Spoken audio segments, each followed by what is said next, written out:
The United States has launched military strikes inside Venezuela, dramatically escalating pressure on the government of President Nicolás Maduro and marking one of the most significant confrontations between Washington and Caracas in years. According to U.S. officials speaking to American media, President Donald Trump ordered the strikes early Saturday, targeting multiple sites, including military facilities. The strikes come after months of heightened military activity by the United States in the region. The Pentagon has steadily increased its presence in the Caribbean, deploying the USS Gerald R. Ford aircraft carrier, along with several warships and advanced aircraft. U.S. officials say the buildup was part of a broader strategy aimed at countering what the Trump administration describes as Venezuela's involvement in drug trafficking and regional instability. Reports of explosions and low-flying aircraft began emerging from Caracas in the early hours of Saturday morning. Residents described hearing loud blasts and seeing flashes in the sky, while videos circulating online appeared to show smoke rising over parts of the capital. U.S. officials later confirmed that President Trump had authorized military action shortly after those reports surfaced. In a statement released early Saturday, Venezuela's government strongly condemned the strikes, calling them very serious military aggression by the United States. Officials said the attacks targeted both civilian and military sites in Caracas, as well as in the surrounding states of Miranda, Aragua, and Guaira. The government accused Washington of seeking regime change and vowed to defend the country against what it describes as imperialist aggression. Quote, "The whole country must be active to defeat this aggression," the Venezuelan government said, while calling for an emergency meeting of the United Nations Security Council. Authorities in Caracas also urged international bodies to intervene, warning that the situation could further destabilize the region. The Trump administration has long accused President Maduro and his allies of working with drug trafficking organizations and gangs designated by the U.S. as terrorist groups. Maduro has repeatedly denied those accusations.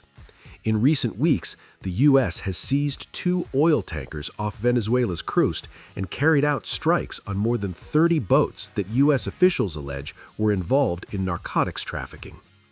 President Trump previously acknowledged that U.S. forces had struck what he described as the dock area where they load the boats up with drugs. However, details about those operations, including who carried them out and under what legal authority, were not publicly disclosed. On Christmas Eve, President Trump declined to spell out his ultimate goal regarding Venezuela, but issued a warning to Maduro, saying that if he plays tough, it'll be the last time he'll ever be able to play tough. Those remarks were widely interpreted as signaling a willingness to escalate further. Just days before the strikes, President Maduro said he was open to talks with the United States on issues including drug trafficking, oil exports, and migration.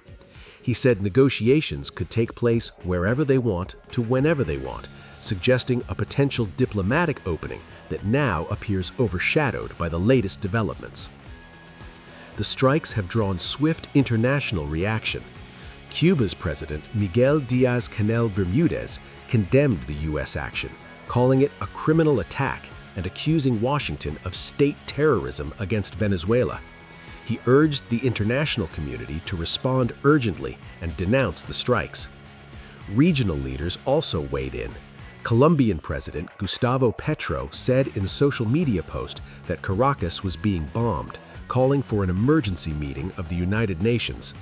While he did not directly name the United States in his initial comments, his remarks underscored growing concern across Latin America. The Pentagon has not yet released detailed information about the scope of the strikes, the targets hit, or whether additional operations are planned. U.S. officials have emphasized that the actions are part of a broader campaign aimed at pressuring the Maduro government and disrupting alleged criminal networks. As dawn broke in Caracas, uncertainty remained high. Security forces were visible across the capital, and residents reported disruptions to power and transportation in some areas. Venezuelan authorities have not released casualty figures, and independent verification remains limited. Analysts warn that the strikes represent a major escalation with unpredictable consequences. Any sustained military engagement could deepen Venezuela's humanitarian crisis, increase regional instability, and trigger broader international involvement. For now, both sides appear to be hardening their positions. Venezuela insists it will resist what it calls foreign aggression, while the Trump administration has shown no sign of easing its campaign. With calls for emergency UN meetings and mounting diplomatic fallout, the world is watching closely to see what comes next. This remains a rapidly developing story, and further details are expected as officials from multiple countries respond and more information becomes available.